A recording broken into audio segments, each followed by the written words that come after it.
My name's Phil Quinlan. I'm the director of the UKCRC Tissue Directory and Coordination Centre.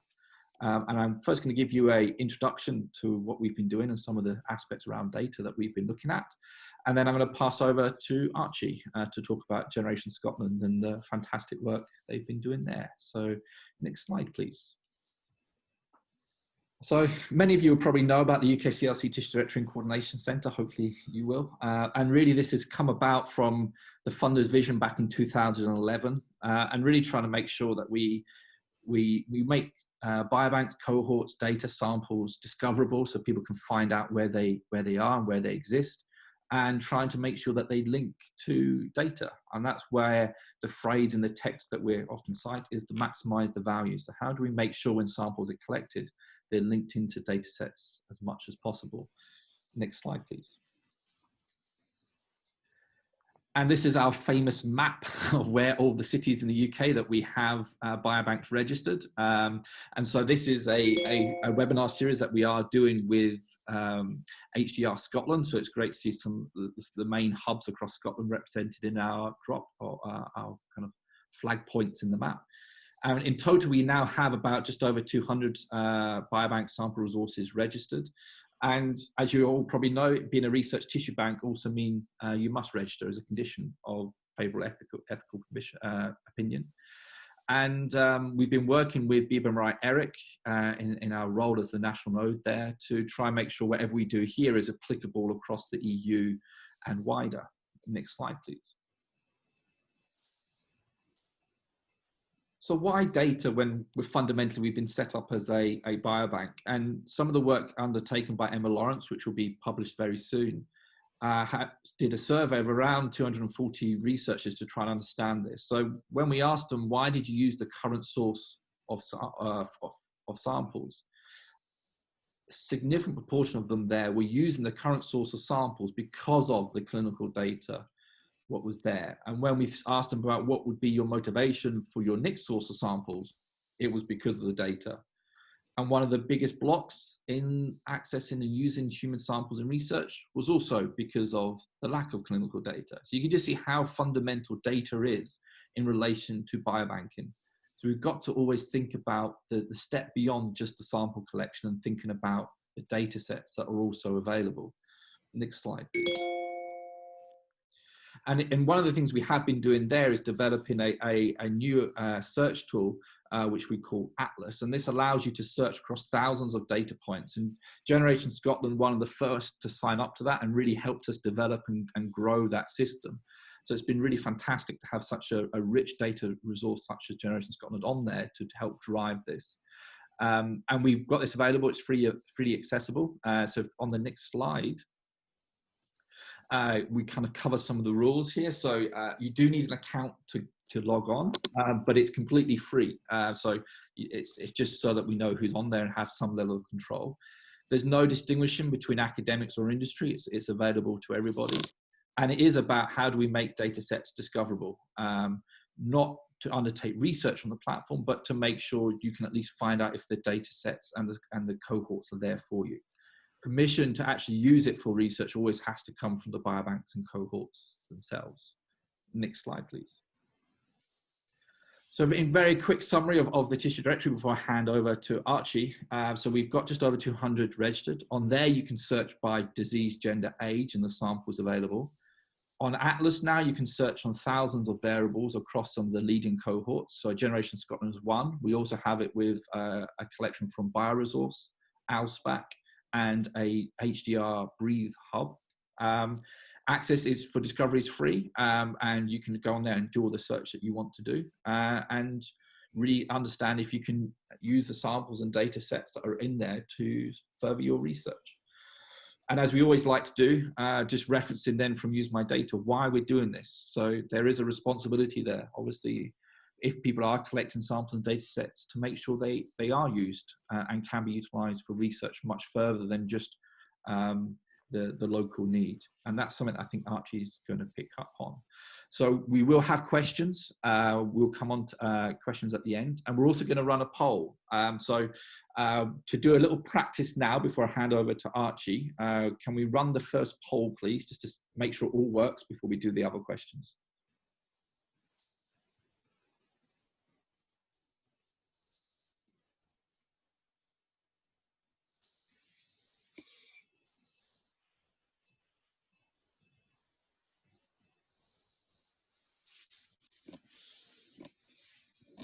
few more people to go, and I think we're done. No, we'll just end it there. Yeah, okay. So we'll stop it there. Thanks very much. We'll come back to some polls at the end. Q&A as well. You can ask questions to us, and we'll get those questions at the end. So I'd like now to hand over to Archie, who's the CTO over at Generation Scotland, and he'll talk you through all the exciting work that they're up to. Thanks very much, and over to you, Archie. Thanks, Phil. Hopefully you can all hear me. If you can see me on the Zoom video, then you can possibly see a picture of Arthur's seat in the background. Otherwise, there's a picture of me on the slide. Yes, I'm Chief Technical Officer of Generation Scotland, based in Edinburgh. In normal times, I'd be based at the Institute of Genetics and Molecular Medicine, which is in the picture here, on a nice sunny day. It's not very sunny here. It's a bit dreich today, but never mind. Next slide, please, Emma. So I should say that, yes, just now Emma in Nottingham is driving the slide deck, and I'm looking at a separate copy in Edinburgh, so I'm trying to keep roughly in line with her. So today I'll have a quick introduction about what Generation Scotland is all about, and the data sets which we collected ourselves, and then how we've linked to some other data sets from the NHS. A little bit about how we share the data, and some talk about our future plans, and also our COVID life surveys, which we've been doing the last few months. So next slide, please. So Generation Scotland is principally a genetics research project based in Scotland. We recruited around about 24,000 people from 7,000 families between 2006 and 2011. So mostly doing genetic research into common diseases, but we can also look at biomarkers, proteomics, epidemiology. We've got a particular focus on mental health and cognition. Next slide, thanks.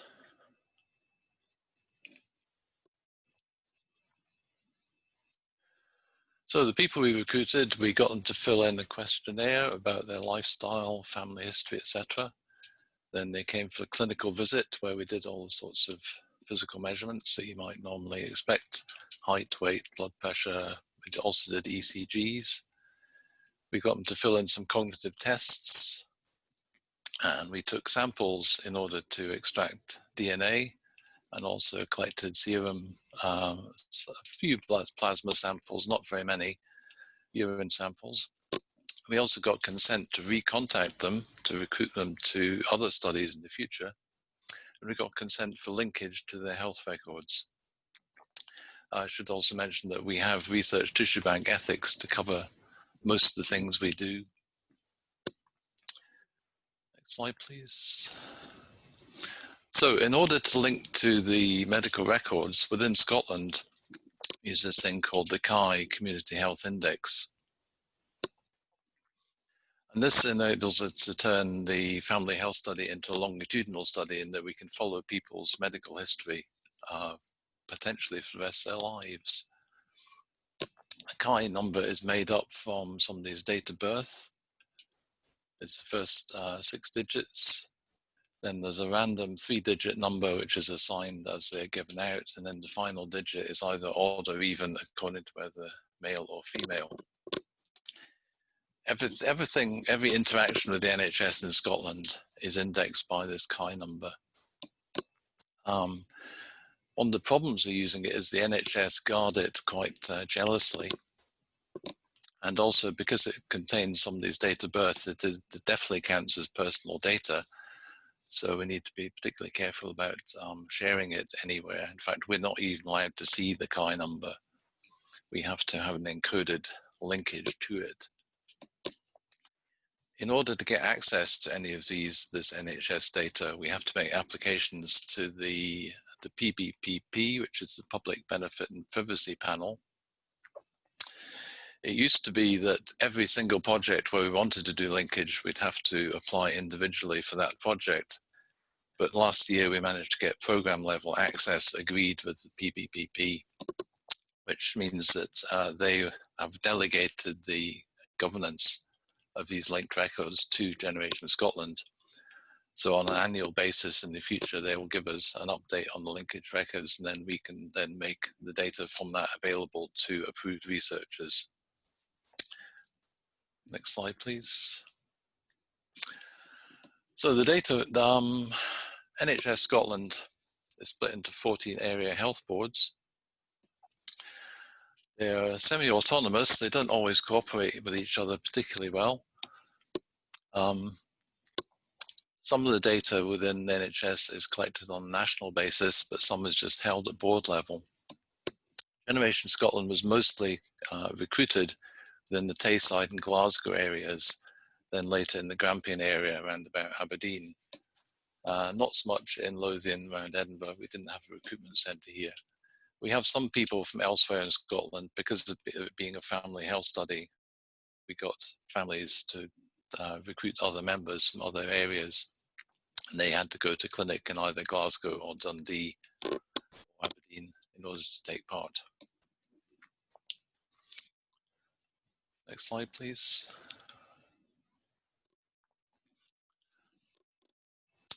So the data sets we're not able to link to through the CHI. It's mostly administrative data with it from the NHS.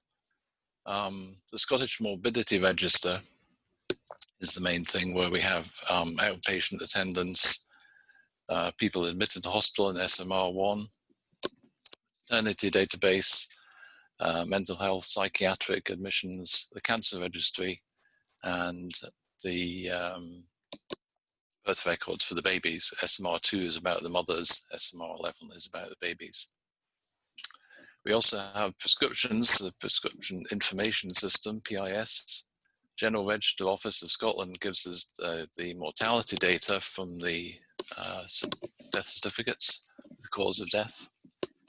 We can also get dental data from anybody that attends an NHS dentist. The Sky Store is the Scottish Care Information Store, where they store the lab results for routine lab tests. And that's the lab tests in particular are only available on an area basis. There's no national biochemistry database yet, although the biorepositories would like to try and build one. It's a bit complicated to do so. I think there's another click to go, Emma. Yes, also, we hope to get GP records. I've been working on this for quite a few years in order to get the GP records. We haven't got any yet. I'm actually on a promise to get some last week, was the last I heard. Haven't shown up yet. Next slide, please. So just to give you an idea of the timelines that this data covers.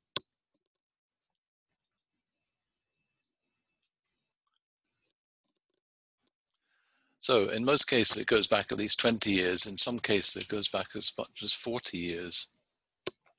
And the one at the bottom, Guthrie card, newborn blood spots, I'll talk about a little later.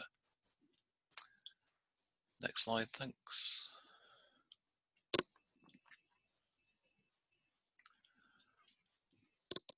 This gives you an idea of the numbers we have in the various data sets. The numbers we can link with CHI, it's not everybody in the 24,000 for various technical reasons. Some of them aren't even in Scotland.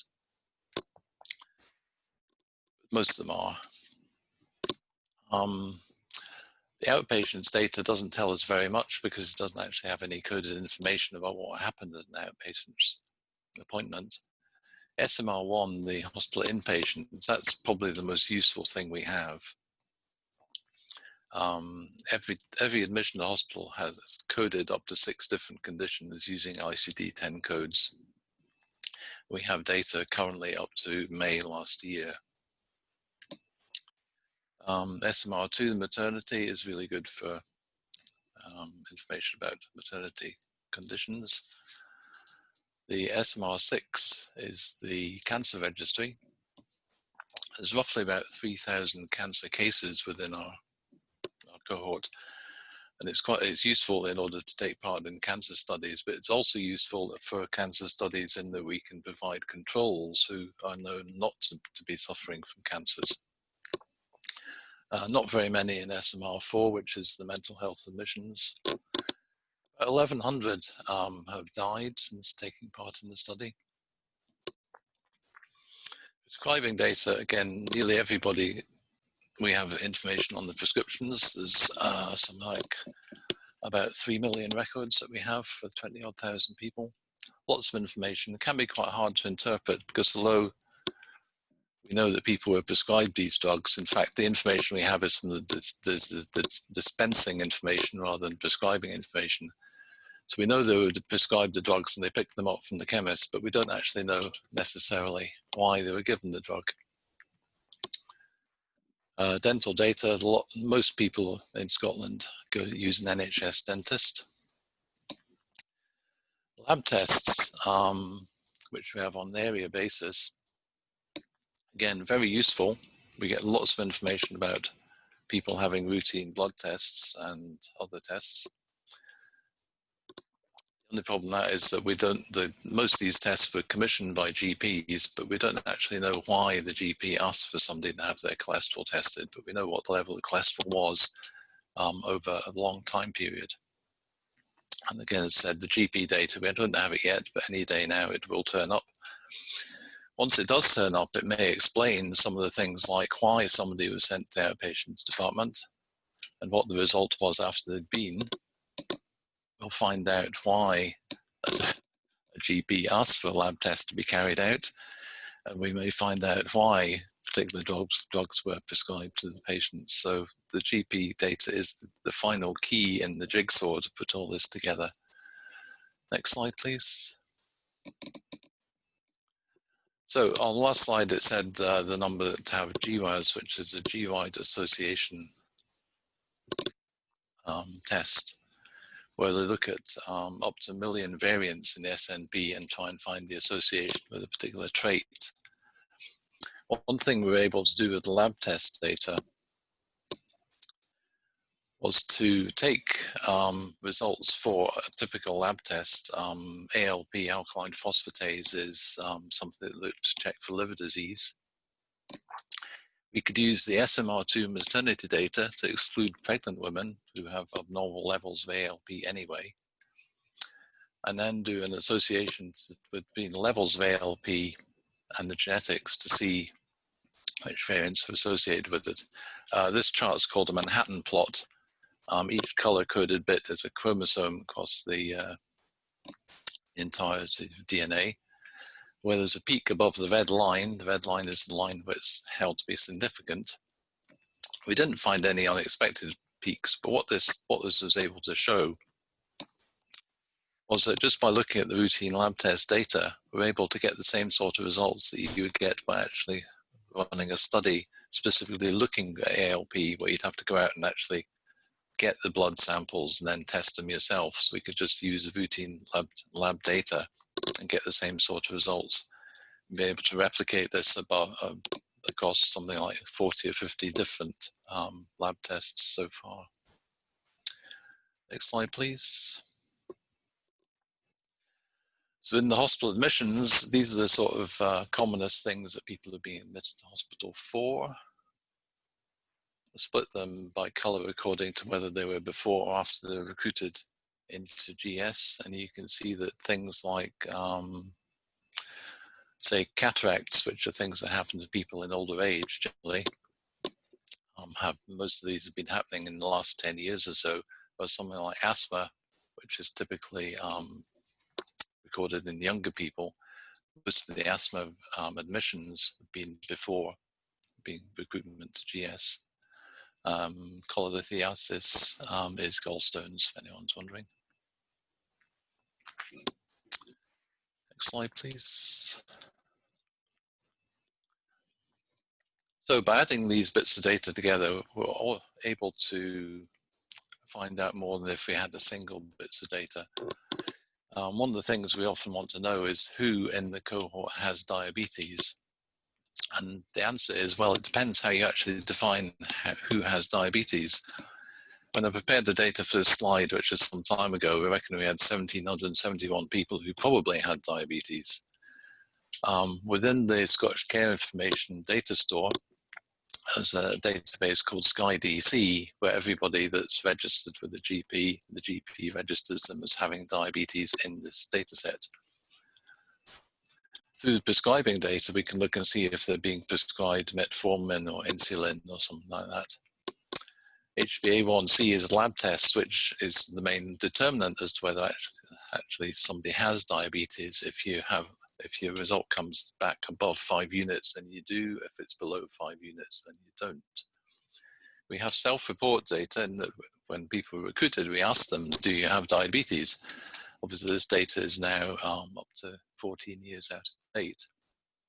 And if somebody is admitted to hospital, it may well be recorded on the admission information if they have diabetes or not. We actually have a sixth thing, because when we did our COVID life survey recently, which I'll talk about shortly, we also asked people then if you have diabetes. So I need to add another column to this chart next time. Next slide, please. So another thing we can do with DNA, as well as look at the pure genotyping and what variants say, is to look at DNA methylation. I don't have time to go into this in any detail just now, but if you're interested in it, then we can give you lots of information about it. Basically, from people's DNA, you can tell things about their lifestyle and whether they're aging faster or slower physically than you might expect. Next slide, please. So the big news in Generation Scotland is that last year we were awarded a big grant from the Wellcome Trust, because we've been running basically on a shoestring for quite a few years since our original funding ended in 2011. So we've got this 5 million grant for the next 5 years, which enabled us to recruit new members of the team. We've been expected to recruit another 20,000 new volunteers, basically double the size of the cohort. We're going to go back to the families which we already have and try and get more family members. Previously, when we recruited from adults only, 18 plus. And this time we're looking to recruit from the age of 12 upwards, which gives us an extra challenge to the ethical and consent. So we want to get more generations, which will give us more depth. Boy, my phone's ringing here on the side. Hopefully my wife will pick it up.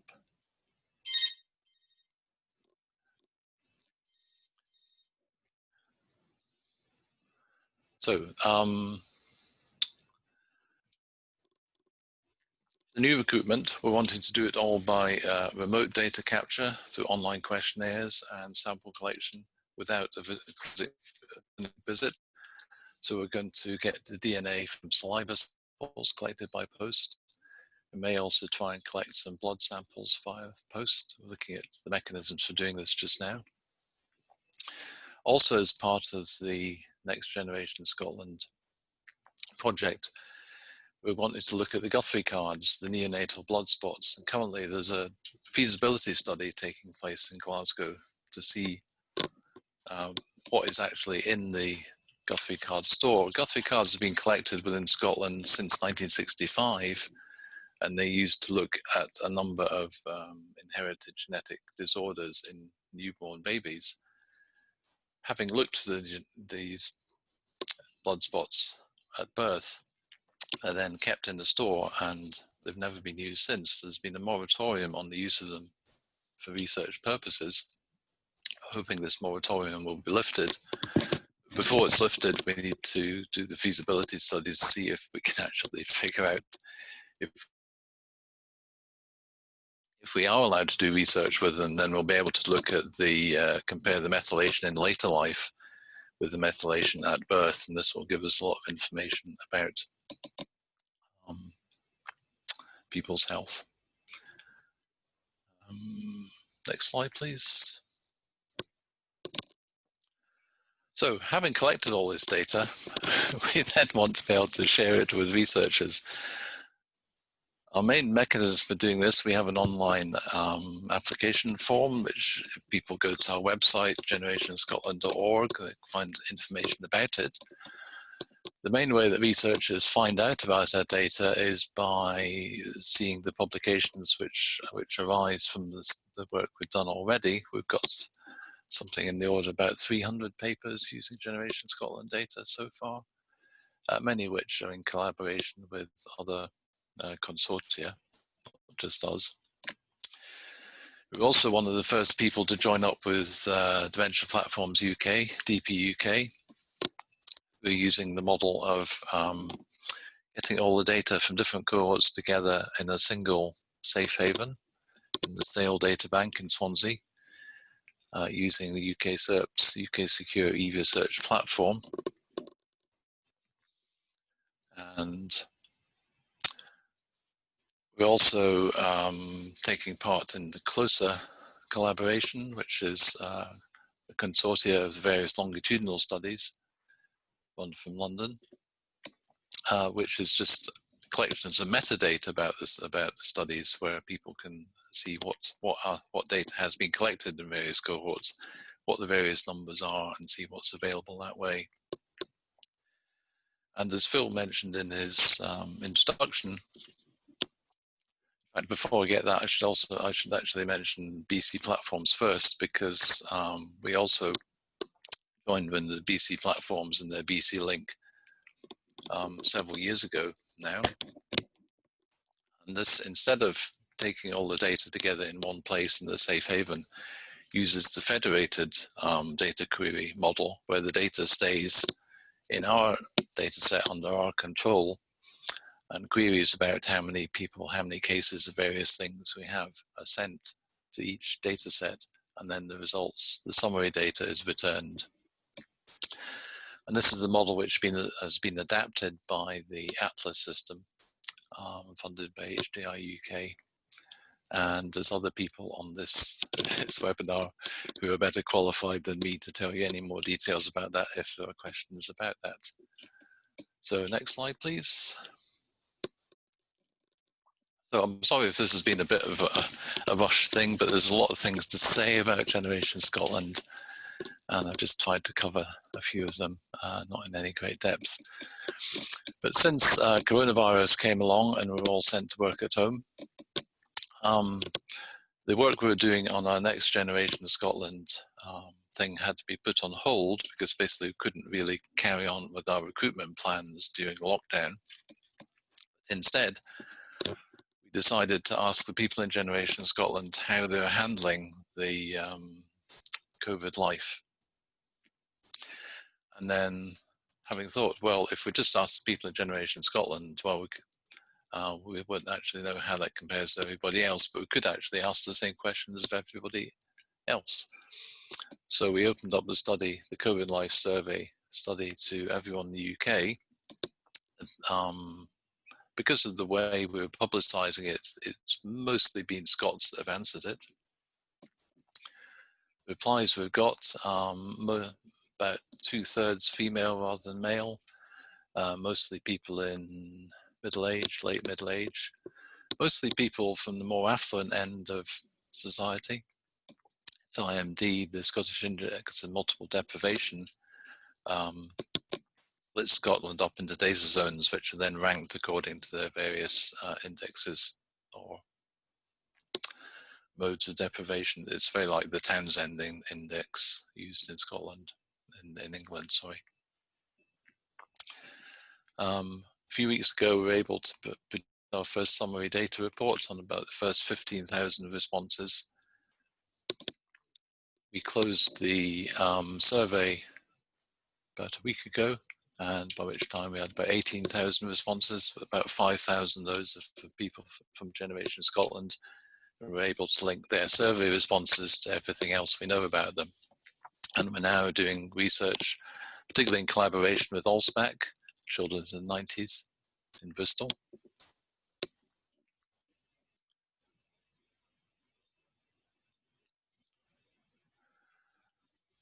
And having closed the survey, we plan to do a follow-up survey, which is currently in development. Hope to get that out in the next couple of weeks. One of the main findings we found in the summary data report, which is mostly looking at the sort of mental health and anxiety aspects of how people are coping with COVID life, found that it was the younger people who are much more affected than older people.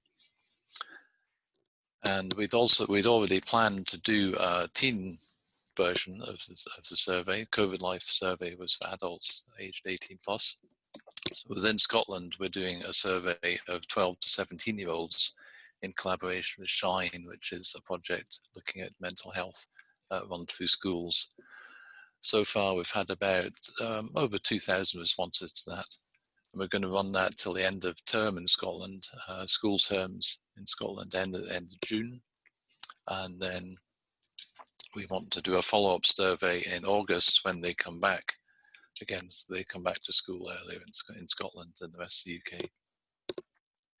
And also, we've been thinking that a lot of the data that's been collected about coronavirus is very much about how people in urban environments are able to cope. So we want to look at how people in more rural areas are coping as well. So we're developing the Rural COVID Life Survey, which we hope to be launching in July. Next slide, please. And I think that's everything I've got to say just now, but happy to answer any questions, and I'll hand back to Phil. Thanks very much, Archie.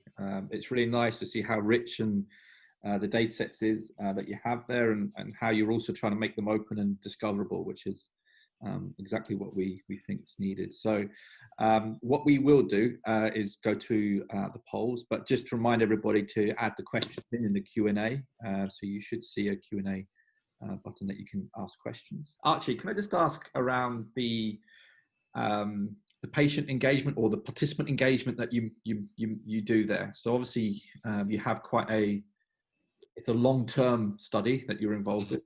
So there, how do you manage that? The kind of the engagement? Yeah, well, until we got our recent grant, we basically didn't have much funding to do much patient engagement or participant engagement. We would send out letters every so often, newsletters every so often about what we've been up to. But as part of our new recruitment strategy, we're wanting to get PPIE, is that the right abbreviation? Can't remember. Get a participant panel set up, which will probably be take place online, as everything takes place online these days. But yeah, so that's part of our future plans rather than what we've been doing in the past. Great, thank you. And what's the process for people to get access to Generation Scotland? Is there how daunting is the form, and what sort of turnaround times do you have? We're in the process of trying to redevelop the online application form, and the turnaround time, well, it varies. It's particularly difficult with the current limitations of working at home as well. There isn't, also, just before we had to leave the office, our online application system crashed quite spectacularly, and for various technical reasons I've been unable to get that working again properly. So just now there's a form that you can fill in, a Word document, hopefully not too daunting. We want to get information about who's doing the research, what they want to do, why they're going to do it, where they're doing it, basically to make sure that the terms of our consent are adhered to, that it's for a reasonable scientific purpose, and that people are aware of the requirements of data security and governance, that sort of thing. There is an access charge, which varies according to what you want, but it's basically roughly in line with the sort of charges for using, say, UK Biobank data. Helps to keep our costs down, because although we have lots of money to spend on the new recruitment, it doesn't cover everything that we need to do. And in order to get access to the COVID Life Survey data, to be under slightly different governance, it will be completely de-identified. then we're just now developing a simplified application form for that, which will be ready any day now. I think Robin, who's on the call, is in charge of doing that. She may be able to comment in the chat about when this will be available. There's going to, again, we want to make a £500 charge for this to help cover our admin costs. We'll be making the survey data available to any researchers that are interested in using it for a reasonable purpose. Brilliant, thank you. So we've had a couple more come in. So how are researchers able to view the patient's personal data? Or are they, I guess? Well, it depends what you mean by personal data. They're not able to see the personal data in the identifiable data sense, and the data released to researchers is de-identified. It could be possible to try and identify people who have really unusual combination of data, but part of the transfer agreement is to make sure that people wouldn't attempt to identify anybody within the cohort. Where there's the NHS linked data, rather than releasing the NHS linked data as such, we kind of do summary extracts of that, in that rather than give people the entire history of somebody's hospital admissions, if they're interested in cases of, I don't know, gallstones or something, then we'd only say that this participant was treated for gallstones on this particular date, for example. So we try and extract the useful information out of all the information and just release that. Thank you. And just follow up on the cost recovery. Do you publish the charges anywhere? We will do. Just now, the charges are on application to us. As part of our revamp of the system, we will just have a list of charges. It used to be a bit complicated in the past. We're trying to simplify it. Generally speaking, for most bits of data, it's in the region of between £2,000 and £3,000. Okay, thank you. Sorry, I'm firing all these ones at you. So, what genetic data do you have now and into the future? So just now we have GWAS data on over 20,000 people. We've got the methylation data on just over 10,000 people. I think there's another 1,500 currently in process, which is actually one of the largest collections of methylation data currently in a cohort anywhere in the world. GWAS data 20,000. We have various possibilities of getting both exome sequence and whole genome sequence data through various channels. It's a bit more complicated, it's more expensive. Currently we haven't got it. When we collect our next 20,000 people, we'll get GWAS data on them as part of the initial collection. We hope to get sequence data on them again in the future, but currently we don't. For the GWAS data, we've also got imputed data. So as well as the million or so variants that are actually tested in the GWAS, you can then impute another 30 times as many variants through comparing haplotypes. Okay, thank you. So there was one other question that was asked, linked to the 20,000 extra recruited or the planned recruitment. So David's answered it on the Q&A, but just for everybody else. So are you planning for that to be just Tayside, Glasgow again, or aiming to be wider coverage? No, although the families we recruited mostly being within Tayside and Glasgow, then getting the other members liable to be in the same areas. But part of the recruitment strategy, we want to try and get into areas that we weren't able to cover before.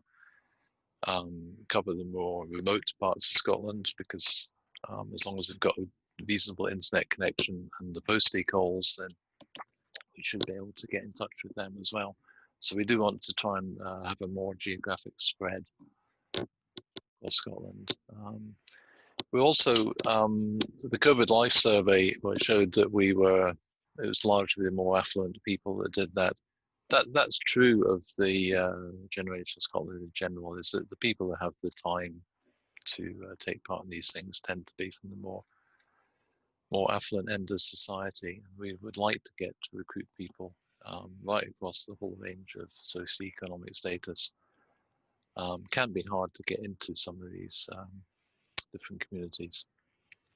One of the advantages that we've had through doing the COVID life work, though, is that we've learned a great deal about how to do online surveys, and also some things about what not to do when conducting online surveys. So the experience we've had with COVID life is going to stand us in good stead for doing our future recruitment, we think. That's brilliant. Thanks very much. So I think I'm going to call the meeting to a close now. Thanks everybody for attending. Thank you very much, Archie, for sustaining all the questions that I've thrown at you, but also just the information you provided on Generation Scotland. It was really insightful to see everything you're up to.